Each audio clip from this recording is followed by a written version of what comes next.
Hi, I'm Chuck Dorsett for Weaver Leathercraft, and this is the Leather Element. And this week, great question. I get this all the time. How do I size my belts? Well, you'll be surprised. 2 simple measurements and an easy pattern, and your belts will be spot on every time. But we need to think about this too. Are we making belts for sale, and we just need a spread for our sizes, or say we're making a belt for a friend or family member, and we know exactly their waist size? 2 easy ways to go. Let's start here. We're going to take a look at a size chart, not an industry standard. This is simply a size chart that works for me. I've got a 6-inch spread on every size. Every size overlaps the previous. All I have to do is add 5 inches to each number, and I've got the next size up. Now, here's the coolest part about this. I can cut and butt. I've got a short pattern here, or shorty, right? But I've got here my sizes, because all I have to do is add 6 inches. Technically 5 3/4, but we're not going to worry about that because a buckle can vary that much.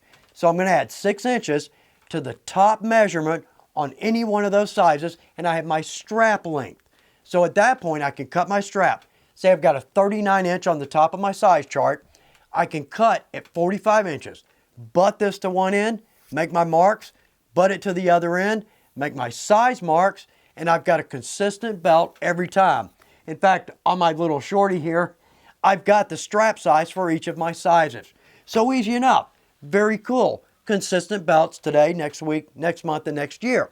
But say now we're going to work on a belt for someone we know, and we know their waist size. All right, let's go back to that size chart. Now on the belt drawing, you'll notice right off the bat, actual waist size. I measure from the center of the oblong to my second hole. Well, a couple of reasons. First off, that gives us a little room for error, because we're notorious about not knowing our waist size. But secondly, just from summer to winter and the amount of clothing we wear, our sizes can change.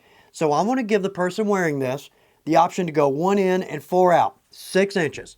Now at the end of the belt, from that last hole to the tip, that's a 3-inch spread, because if somebody's in that last hole, I want my belt still to be useful.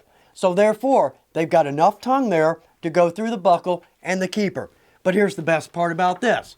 With our production belts, we add 6 inches to the highest size. Here, easy enough. Add 11 inches to your actual waist size, and you will have a belt that fits perfectly every time. Now, one more tool, one more trick.